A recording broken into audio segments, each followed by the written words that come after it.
Hello, everybody. Welcome back to the lineup. If it's your first time joining us, welcome. This is a mystery Soho Crime digital presentation helped by Mystery to Me, and we're really, really glad that you're here with us. So before we start, I'm just going to do a little bit of housekeeping stuff, and then we will introduce the wonderful authors that we've got joining us today. First and foremost, we are helped out by Mystery to Me bookstore in Madison, Wisconsin, and they do so much for this series. So if you're interested in purchasing a book that we're talking about today, or any books for that matter, it's so important to support your indie bookstores. So they've got links so you can purchase the books that we're chatting about, and please feel free to do that. Our next event will be June 18th. We will be talking with Leonie Swan and Jasper Ford about their upcoming mysteries. That'll be at 1 p.m. Central, 2 p.m. Eastern on June 18th, and we'll have a registration link out for that very soon. So be on the lookout for that. All of these events are recorded, so if you'd like to send to a friend afterwards, or if you just like to revisit the wisdom that gets spewed at this, you can come back and with that same link and review it. Also, we will be giving away 3 gift cards at the end of today's event, so make sure you're watching out for your email. I'll be emailing folks at the end, and we'll be announcing them live. Finally, at the very end of the stream, we will be taking some audience questions. So on the right-hand side of your screen, there's a little chat bubble with a question mark. You can put any questions that you have for any of the authors in that little box, and we'll be able to see them, and folks will answer your questions. So thank you for joining us. We've got 3 authors with us today. First of all, we've got Andromeda Romano-Lax is the author of 5 novels translated into 11 languages, including The Spanish Bow, a New York Times editor's choice, Annie and the Wolves, selected by Booklist as a top 10 historical novel. Her novels reflect her interest in topics as varied as art acquisition during the Nazi era, psychological scandals of the 1920s, and artificial intelligence in the future of elder care. Born in Chicago, she lived in Alaska, Taiwan, and Mexico before settling on a small island in British Columbia, Canada. Andromeda's newest book that we're going to be talking about today, The Deepest Lake, came out on May 7th. It's an atmospheric thriller set at a luxury memoir writing workshop on the shores of Lake Atitlan, Guatemala, in which a grieving mother goes undercover to investigate her daughter's mysterious death. Welcome, Andromeda. Thank you for joining us. We've got nationally best-selling, award-winning author Eli Cranor, who writes from Arkansas, where he lives with his wife and kids. His critically acclaimed debut novel, Don't Know Tough, won the Edgar Award and was named one of the best books of the year by USA Today and one of the best crime novels of the year by the New York Times. Eli also pens a weekly column, Where I'm Writing From, for the Arkansas Democrat Gazette, and his craft column, Shop Talk, appears monthly at Crime Reads. His second novel, Ozark Dogs, was a national bestseller. Eli currently serves as the writer-in-residence at Arkansas Tech University. Eli's third book, Broiler, which we're discussing today, will be available in bookstores on July 2nd. So we're looking ahead today. It follows the troubles of 2 desperate families, one white and one Mexican American, as they converge in the ruthless underworld of an Arkansas chicken processing plant. And finally, we've got Philip Miller, who's joining us very late in the UK. Thank you, Phil. Philip Miller lives in Edinburgh. He was a newspaper journalist for 20 years and was twice named Arts Writer of the Year at the Scottish Press Awards. His previous novels include The Blue Horse, All the Galaxies, and The Golden Acre, and his poetry has been published online and in print. His first poetry collection, Blame Yourself, will be published in 2024. Phil's new novel, The Hollow Tree, came out in April and is the second installment in the Shona Sanderson investigations. It's a spellbinding thriller that conjures a tale of forgotten crimes, the sinister rise of modern fascism in England, and the compromises and imperatives of journalism. So welcome all. Thank you for joining us. Thank you. We've got 3 very, very different books to talk about today, but somehow they all have a lot of overlap that we're going to discuss. one of these is that they all kind of stem from personal experiences that run the gamut. Um, for Phil, you in the Hollow Tree, you create this fictionalized reimagining of the rural English town that you grew up in.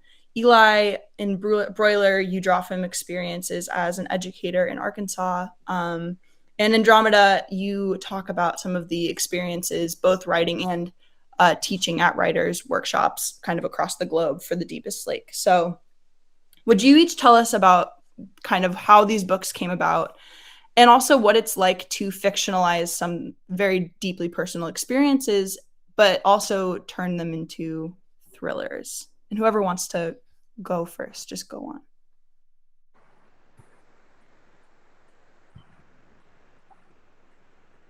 Go ahead, Eli. Okay, I'll start. So Broiler was probably, I don't know. I wrote it after Don't Know Tough and Ozark Dogs.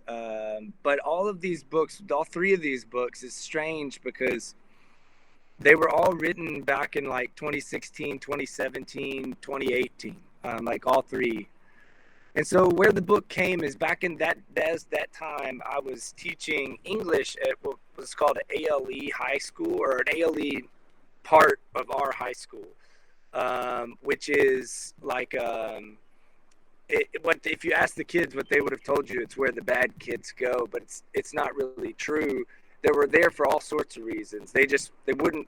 Our high school's got a little over 1,000 students, and this was a subpopulation of about 50 students who. Maybe a girl was pregnant and she needed to recover her classes, so she would come to our much smaller school, could do more classes. So it was my first day there, and I had a table of Mexican American students, and they would literally have their head on the table, and we had these long block classes, and so we were there till like lunch, and no matter what I did, I could not get them to wake up. Like I just couldn't get them to lift their heads off the desk. So I go to my principal and I ask him what's going on with those students, and he tells me that they're working at a local chicken plant for the night shift for about 10-hour night shifts, and really that was just dependent on the size of the what they had coming in. You know, how many chickens they had, how many the truckloads that were coming in. So they would get off at like say 6:30, 7, get a shower, and then they'd get to school. And they'd sleep until it was time to eat. And I learned all this because I let them sleep, you know, and eventually they woke up. And I guess I earned some cool points because I was letting them sleep. And then they were willing, you know, to talk. I would ask them, I was writing books. I wasn't published at the time. So it was really an interesting way to approach this book, is without any sort of outside influence of like, would this book sell, or is this book good for the next book? It was just like, as an author, as an artist, you're curious. And so they started telling me how for 10 hours they cut the left hind leg off a broiler chicken. They wear all these clothes because it's 40 degrees. They get this antibacterial spray. And so that was the start of it. I did hold off on writing it for a while because I just didn't know like a way into that story. I wasn't sure how I was going to get in.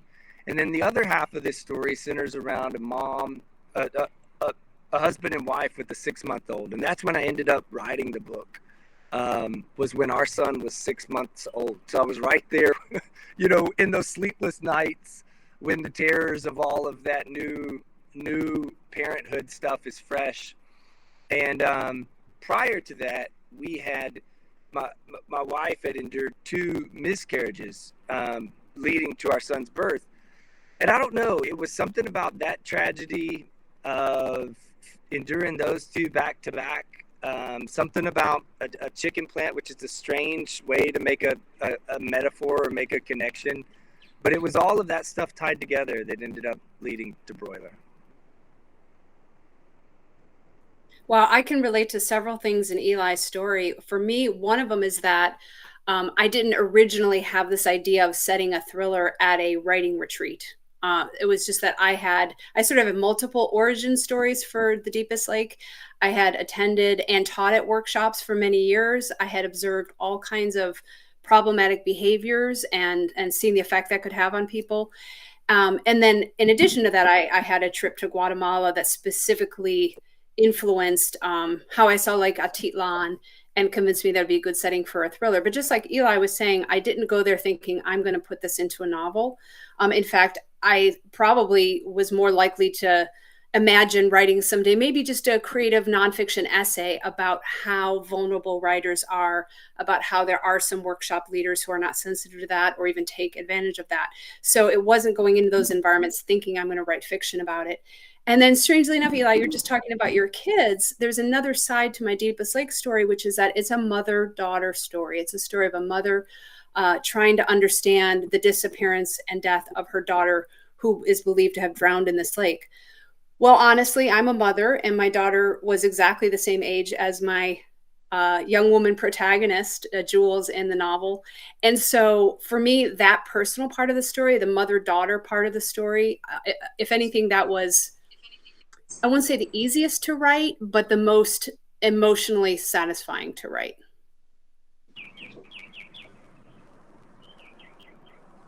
Yeah, that makes sense. Phil, can you hear Hello. us? Welcome back. I'm sorry, something fell down over the Atlantic there. I That hope is I'm back and you can it's hear me. okay. This just goes to prove you can practice as many times as you want, and it will always be live on it. Phil, can you talk to us just about the Hollow Tree and sort of the personal experiences that influenced it? Yeah, I mean, obviously the main character, Shona Sanson, is a journalist in Scotland, and I was a journalist in Scotland for many years. But in this book, she travels to a small town in the north of England and delves into some long buried secrets there. And I grew up in a small town in the north of England, up in the hills in the Pennines, and that is the setting. I knew it well. I'd always wanted to write about it, and I suppose this was my fourth novel, and I finally felt ready to write about it in a different way that wasn't a memoir, that wasn't too personal. And obviously, I've fictionalized the town, the valley, the river. They're kind of like parallel to reality, but it's very much. I mean, I think for anyone who's grown up in a small town or a small community, you kind of know every single nook and cranny of that place, like, down to which beach by the river, the trees, the rocks, the shortcuts, all that was in my mind while I was writing it. So it was actually, the Hollow Tree was actually is actually a version of the book I started writing in 1999, so 2000, when I was just starting writing seriously, and I couldn't at that point I couldn't write it. I just didn't have the experience or the acumen to do it. So I was it was quite a personal book in that sense, more the landscape, and the feelings they invoke. Well, and this is something that I think is interesting, and each one of you have sort of echoed of having these experiences, but not necessarily feeling ready at the time that you were experiencing some of these things to write. And Eli, you sort of already answered this, but maybe this can be a gateway to talk about it a little bit further for all of you. But like the crime fiction and is dark as it can be funny, and all of these things. Do you think that there is do we need to experience tragedy or trauma in order to write tragic books or crime fiction? And kind of like how has your own experience, and what did you need to write the books that you have with us today? Well, it is funny because talking about Andromeda and writing workshops and stuff, this has been my first year teaching, like at the university in creative writing. So I have had intro to creative writing and like a workshop class both semesters. And, I'm learning just as much as they are. I think the one rule that we have concluded at the end of a year of this, like the only rule to creative writing is don't do it shitty. So like, you know, like whatever you do, you can do it as long as you can pull it off, and you don't do it shitty. And I guess everybody's shit meter is different, you know, and that's something we have to figure out and talk about in those classes. But yeah, I mean, I think I don't know. It's this balance between living in the real world and gathering experience, and then completely like removing yourself from that world to insulate yourself to create these things. And I think it's different for every writer. I think some writers are able to completely fabricate things they've never experienced before. And again, if they do it well, then like, yeah, like you know, like you can read it. So I don't know. I mean, I think that question's different for every author. Hmm.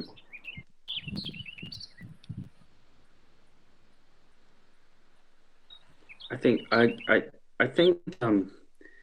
mean, without being too philosophical, I think I think everyone suffers trauma of some kind, right? In the world, you know, all our parents die. You know, we have friends and family who things happen to them.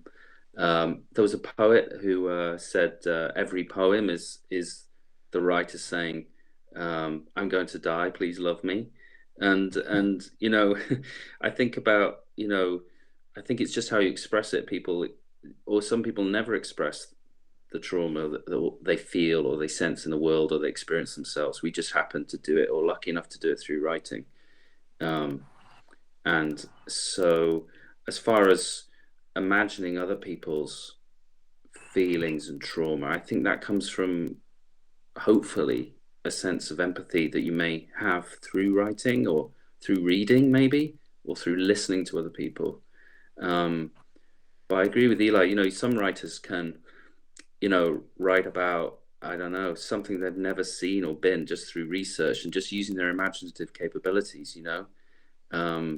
And that can be done really well as writers who have to research everything down to the last detail to get it right.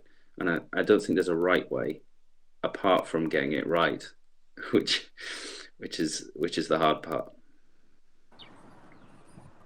And I agree that, I mean, we've all experienced some level of trauma, but I would furthermore add that I know when I come up with a crime fiction plot, it's so far for me, it hasn't been something that I experience. It's more, what are my deepest fears of something I haven't yet experienced? And so that's why it's really burrowed into me in a different way. So for example, of course, I haven't had a child murdered. But we can all imagine the terror of something happening to our own child. And so I think exaggerating a piece of something that may have happened to you, or looking at something that hasn't yet happened but is actually one of your worst nightmares, is a great way to come up with a plot to explore. And then we also have the issue of just observing people around us. I've also written in other books that were not crime about trauma, and it's something that didn't happen to me but happened to someone close to me. And if it had happened to me, I might not have wanted to put it into a novel. That might have been too much, but that little bit of a distance while having some of that authentic connection to the material can be very helpful. Yeah, I don't remember. Sorry, Lily. There's a quote. Maybe y'all know who said it, but it was, an author is someone on whom nothing is lost.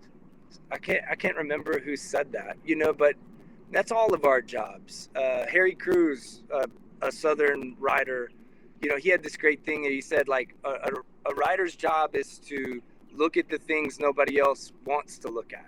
Like, it's our job to pick at the scabs that everybody else tries to compartmentalize and push away. And so whether they're our own scabs or whether they're, you know, the stories we brush up against, I mean, Phil said empathy. I think that's the biggest word, you know, for all of this, is if you can do it and meet that challenge with love, then you're doing okay. I love that. And how inspiring.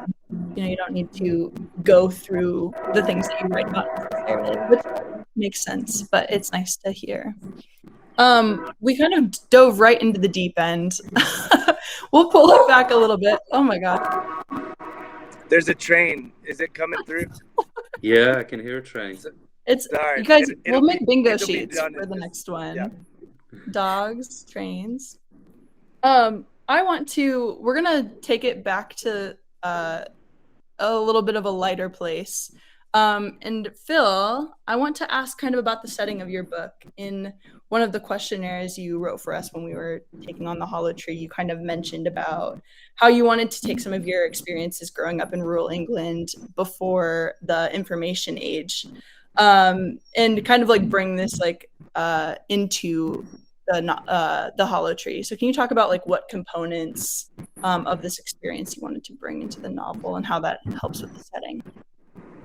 Yeah, I mean, because I'm old now, I kind of grew up in the 80s, and I was a teen. I was 18 in the early 90s, and just thinking about my children now, nothing can be forgotten. There's cameras everywhere, everything, social media, etc. It's a banal point, but like when I was growing up, you couldn't get a hold of people if they didn't have a landline phone.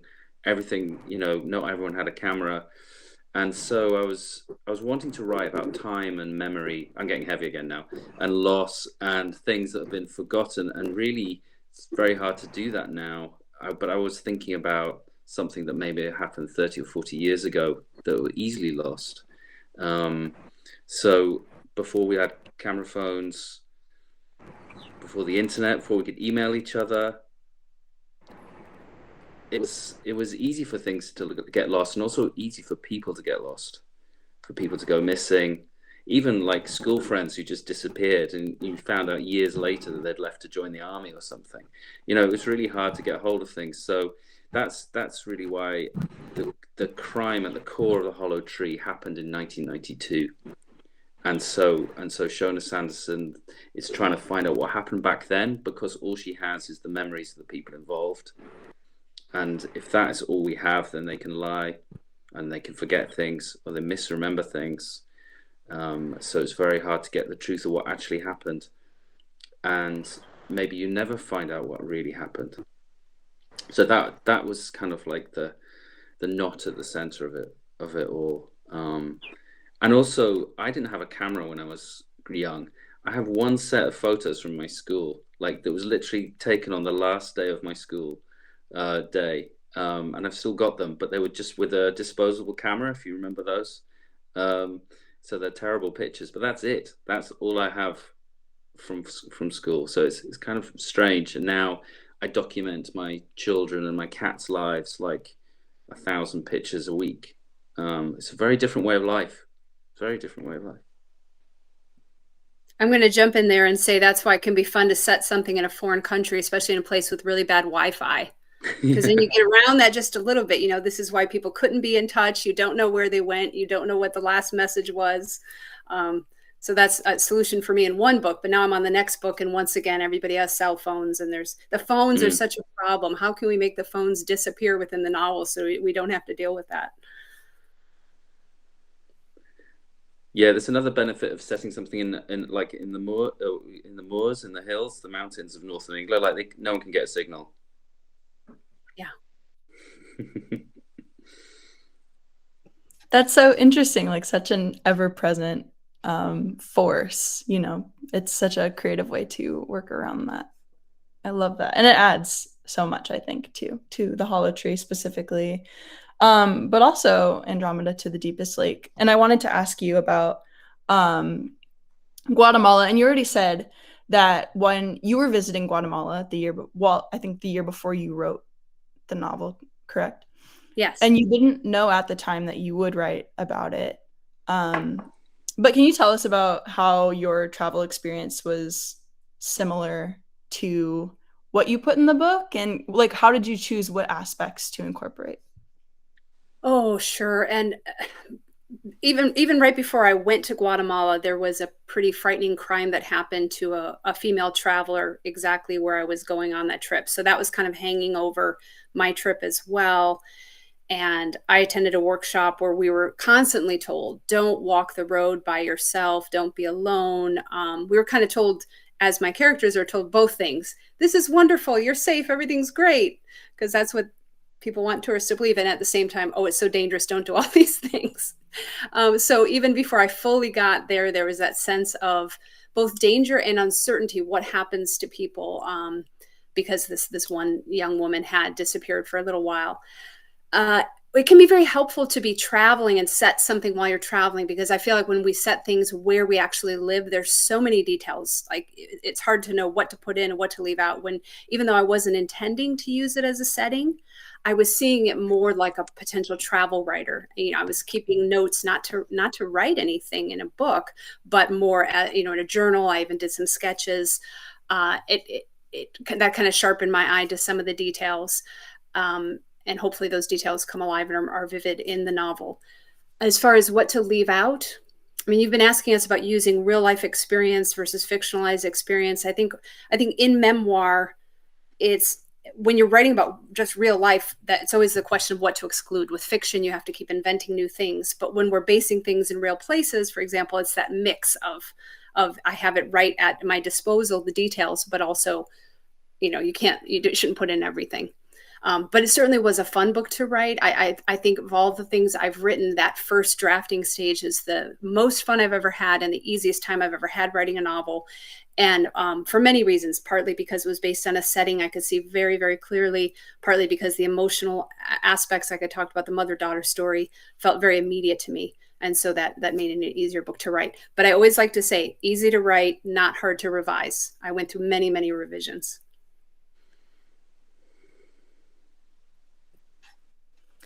Yeah, absolutely. And that just makes me so curious. We have quite a few events where we talk to folks that have historical mysteries based in like armchair travel, countries. And we talk about how you write a book that you travel to the destination. And often what I'm asking folks is what they decide to leave out. But also like how that influences how you travel. Like, do you take notes everywhere you go now because you don't know if you'll use them? See, I was a travel writer before I was a novelist. And so even when I'm not thinking that I'm writing nonfiction, I just have a way of processing trips that way. And this takes us back to the problem of phone cameras, because I think when we have phones and cameras, then in some ways we're less attentive than back when we just traveled with journals. Because I always traveled with journals, and I took, end of every day was sitting and writing up notes, whether or not it adds sketches. So the phones kind of offset that. But yeah, I don't need to know that I'm going to write something in an area to journal about it. No, that's so awesome. I love that. We're going to switch gears here a little bit and talk about another unifying theme that happens across the three of your books. And this is, there are varied instances of characters either trying to speak truth about the power structures in play, or kind of failing at speaking truth about the power structures that are in play. And this looks very different, the boogeymen across your books. We've got these cultish power elites in government. We've got these wealthy writing retreat workshop instructors, and we've got Big Chicken here in the room with us. What is it about these entities in your books that keep people from speaking the truth about them? And anyone can go. I'll start while my signal is clear. Let's see how long this lasts for. But I think in this case, it's it's the hierarchy of power and class in any country. So one of the antagonists, the key antagonist in the Hollow Tree is an MP. He's a member of parliament. He has all the machinery of power around him. He has lackeys. He has people who do what he says, and underneath him and around him, there's also the secrets, the secret state, I suppose. Security agencies and so on. So in his particular case, it's quite extreme and dark, and obviously real life isn't hopefully like that. But he is in a position of power and has control of things that most people don't have control of. He has access to the media. He has access to other levers that he can pull. So he's also a particular kind of politician who wants to disenfranchise large sections of society and other people.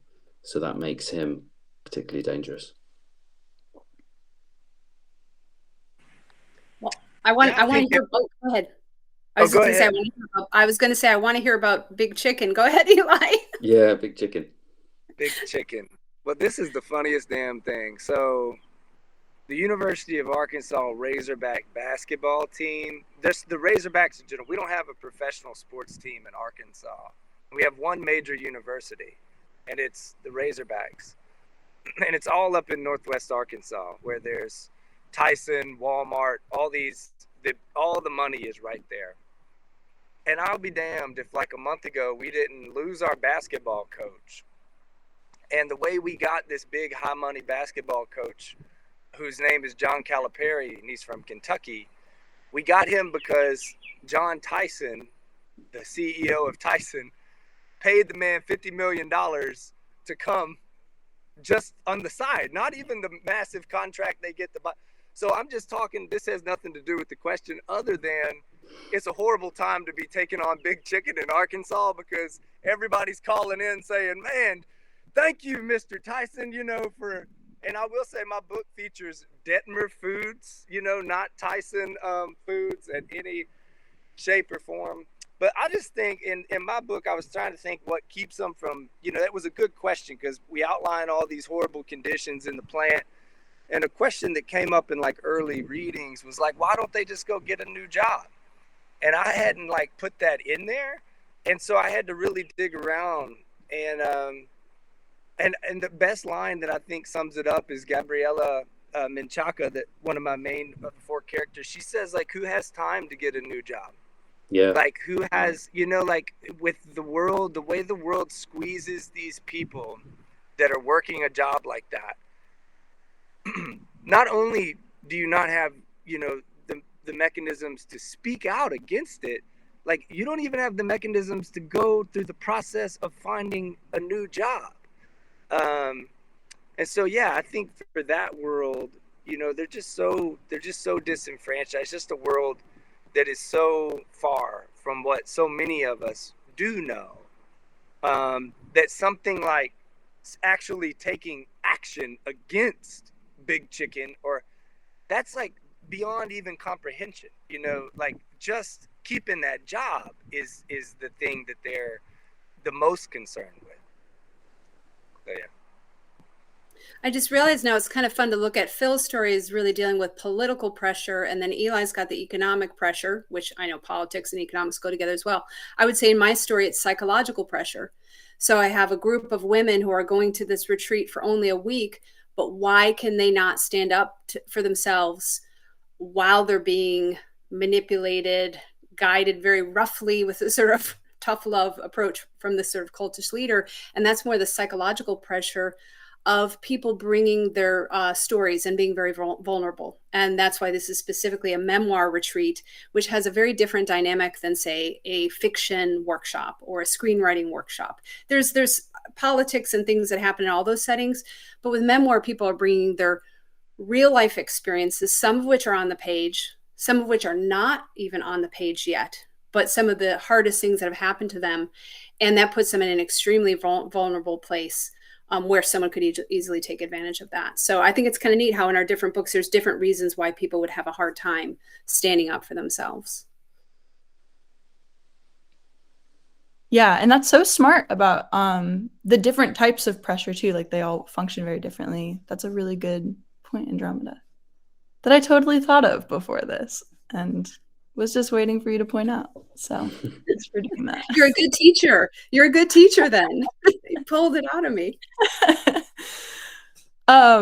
Yeah, no, and I think it's important too, and they come across so clearly in all of your books. And I think it is important to step back and think about, like why. We always like to think about like confronting systems of power that don't benefit everybody, but there are often circumstances that keep people from being able to do so. So I'm glad we talked about that.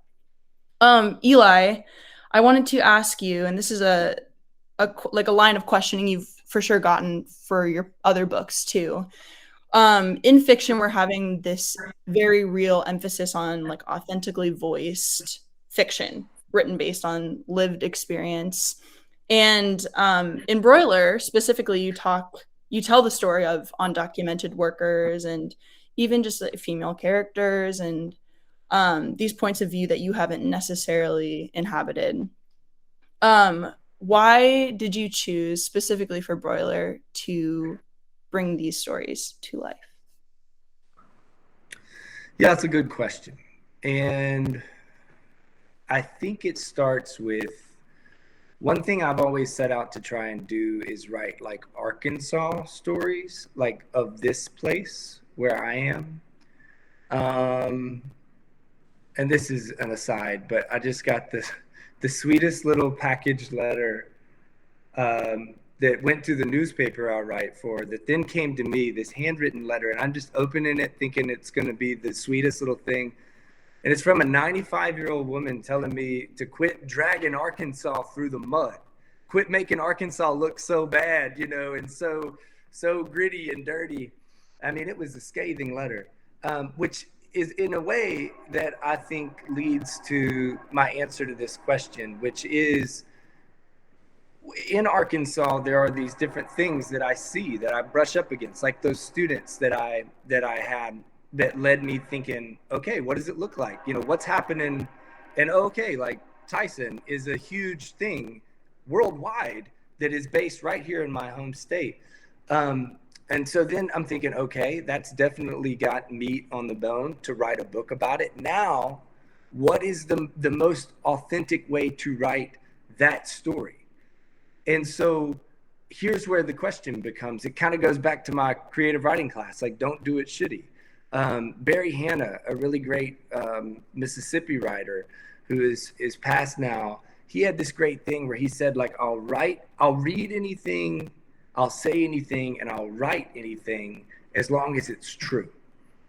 And so I guess for me, if I were to try and tell a story like Broiler and completely whitewash the book and make it only white characters, only, which I guess there are a percentage of white people who work in those chicken plants, but it's a very small percentage. And I don't think that it would be a true depiction of what it really looks like and the power structure that we talked about. So then it comes back to, okay, well, Eli, if you want to tell this story, you have to do it, don't do it shitty, and you have to do it right and try and get it, you know, as true as you can get it. So, I mean, any place that I've missed on that is just, you know, it's on me. But to me, I would rather take that chance than to make it like it's, you know, all just some whitewashed thing, you know, and miss on that side of it. So that's that to me. I'm most concerned with it depicting as close as I can to what I see, you know, here out of in my in this magically it was starting to rain, so I had to come inside, and there were trains, and I thought, okay, y'all seen the view, I'm coming back in. Yeah, that's a great answer. And I mean, for what it's worth, I mean, I think you do that very well. I think it comes across very well and very intentional, and folks that have read the book. Well, thanks. And that was something I said a second ago, Lily. I think, you know, that anytime you are confronted with a challenge, and this was something Juliet said to me that she had heard, and I wish I heard this was something she kept repeating to me and for those who don't know, Juliet, she's my editor at Soho Crime. Does she edit both of y'all as well? Or do you, not you, Phil? In the past. I had her as an editor in the past, yeah. Okay. Well, she is just a genius and a workhorse, and she loves to play up these metaphors for football coaching, you know, for me. So she knows how to drive the whip, you know, for this old quarterback. And one thing that she kept reiterating was meet the challenge with love. Like, meet this challenge, this hurdle that you are going to try and take on by writing this book, meet it with love. And so I really hope that does come through, you know, in the book. I love that. That's a wonderful segue. I wanted to ask, we've got a lot of tidbits of wisdom, writing wisdom so far, but I did want to ask, what is the best piece of writing advice that each of you have received? And before they answer, if you've got any questions for the authors, do put them in that little Q&A box. It's on the right hand of your screen, and we will get to those. But Phil, do you want to start us off with a little tidbit of writing wisdom? That's a really good question. Don't do it shitty, number one. Yeah. You know, like any writer or anyone doing anything creative, you know, self-doubt and,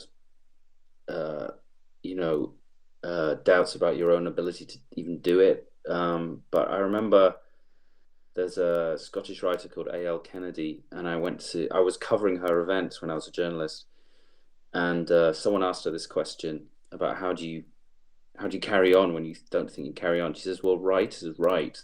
If you're not writing, you're not a writer. And I just thought it was so blunt and basic. So on the days when I can't face writing another sentence or I don't know where to go, you just keep going. Because if you're not writing, you're not a writer. And somehow it all shakes out. Mind you, anyone who's seen my first drafts wouldn't believe that. But, you know, somehow it gets there in the end. You just got to keep working. It's pretty basic. Keep reading and keep working. I think that's the best advice for me, because I can deal with blunt advice of just keep working. I think that's basically it. Yeah, I think that's probably the best advice, the one I think about the most. Keep going. I'll jump in because you were talking about those first drafts, and I remember Philip Roth was always a huge inspiration to me. Just reading his books and what he had to say about writing, and he would speak to classes and tell them, you know, the truth is my first drafts look like your first drafts. You just haven't seen my first drafts, so this is just the process. I don't know if I've come across this as specific advice, but what I would tell other people is that the book teaches you how to write the book, and you really have to get all the way to the end. So I'm a piece of advice I absolutely do not believe in, for example, is I don't believe you write short stories to learn how to write the novel. I think you have to write the novel to learn how to write the novel. And often it's not till we get to those last pages that we have any idea what it's actually about and what we were trying to say. And then it becomes that iterative process of coming back to the beginning. But so yeah, you just have to keep going. As Phil said, you should not be ashamed of your first drafts, as Philip Roth would have said.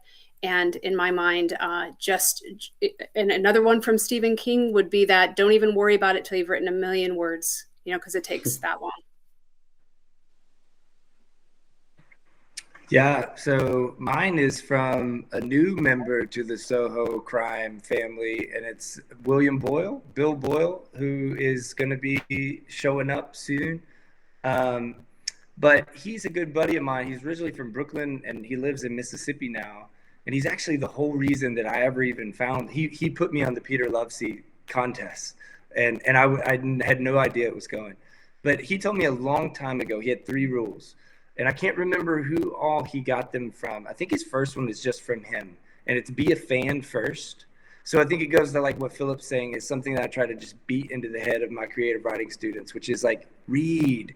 Like, and don't just read, but like be a fan. Like how are you into writing if you're not a reader first? And so as we go on and become authors, like still be that fan first. Like still find those people that you are just so like, and write to them and be enamored with their work.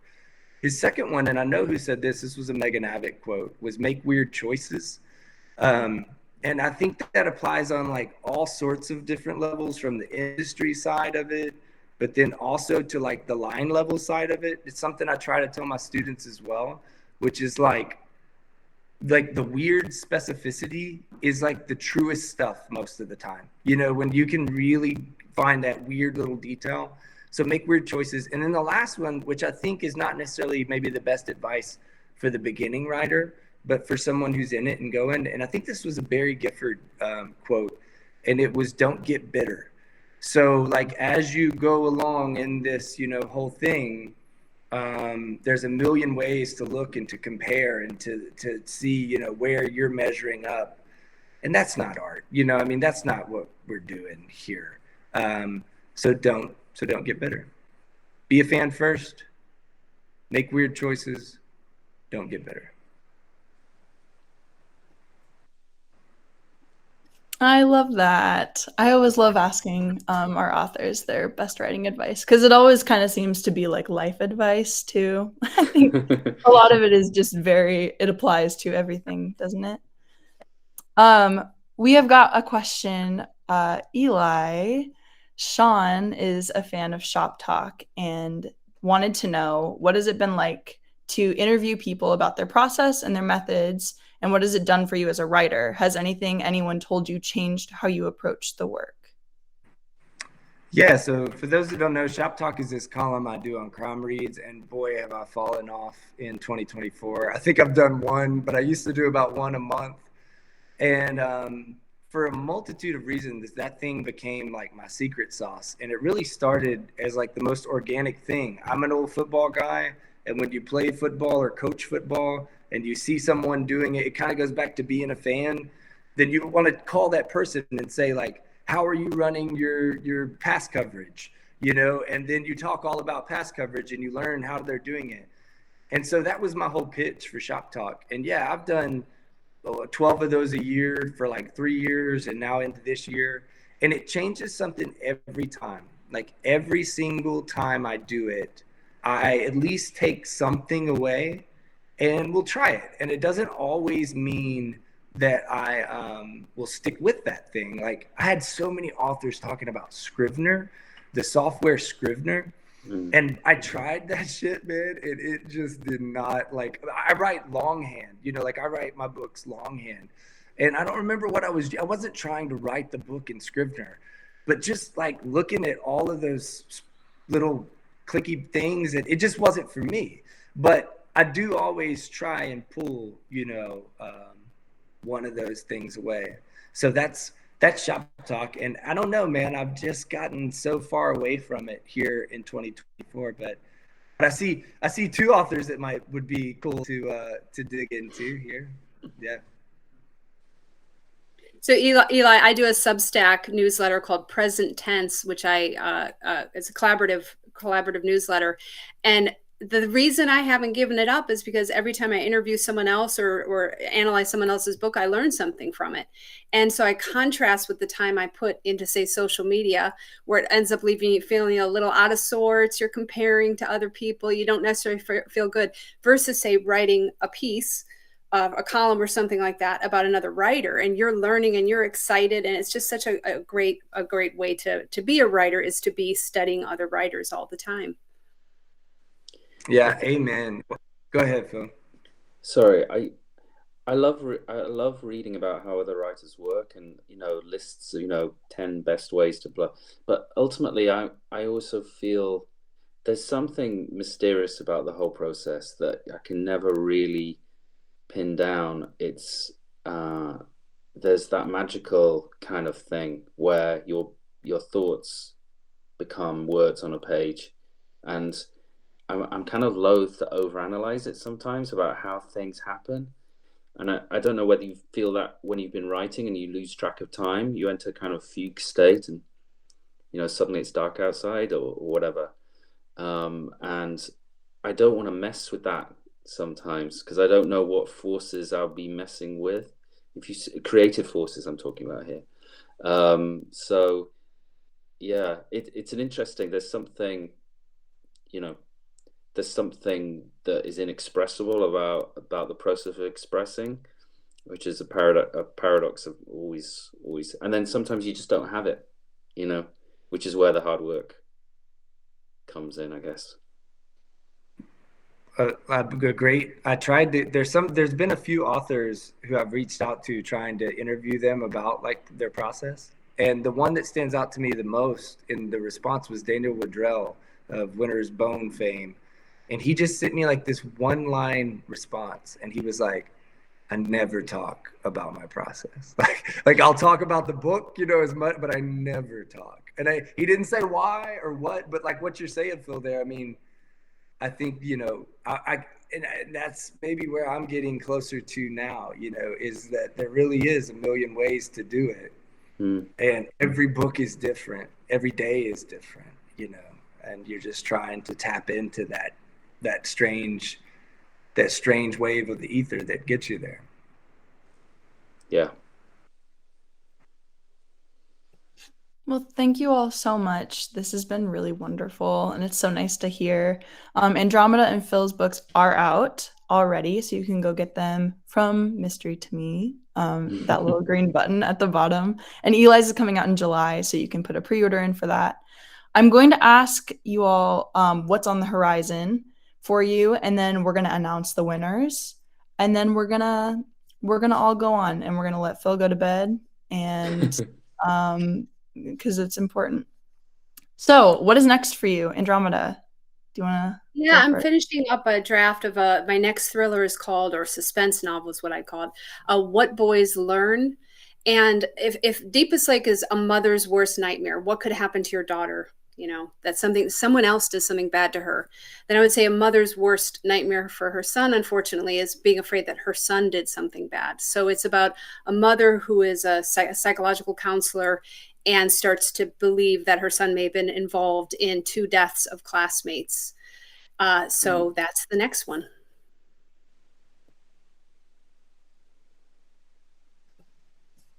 Eli, what's up with you?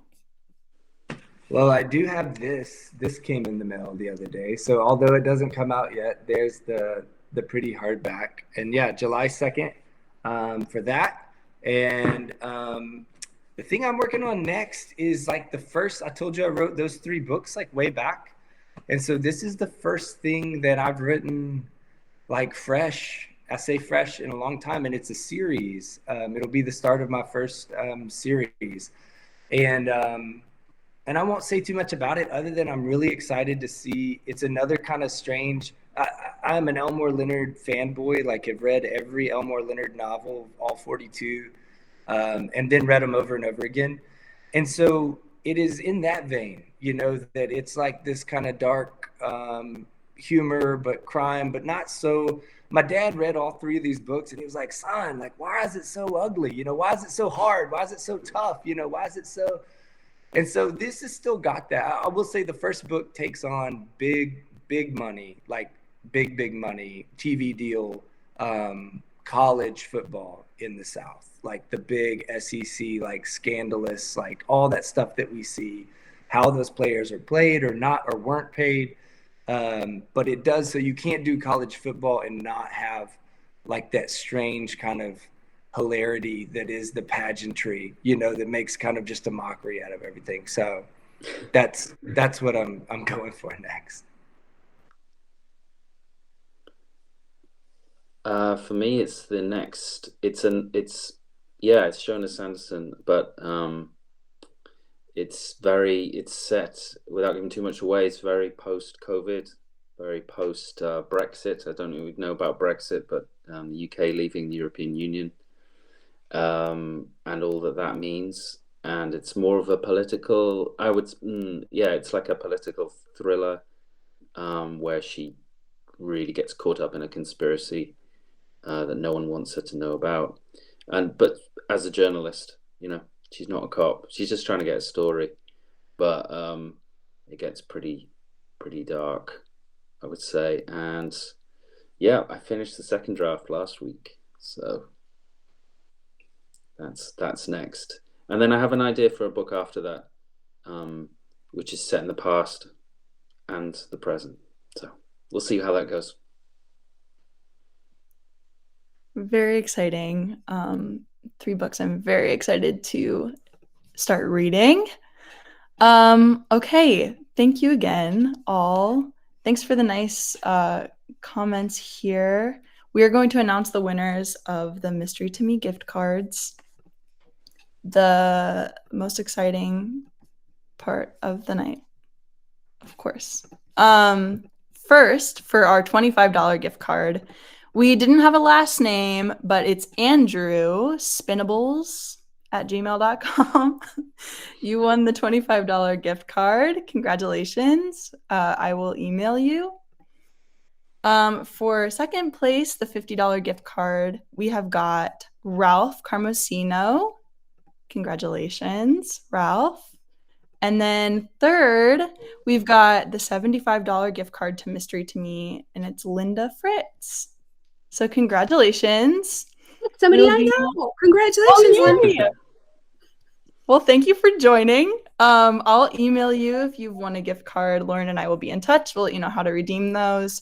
Thank you so much for joining us for the lineup once again. Phil, Eli, Andromeda, thank you so much for being a part of it.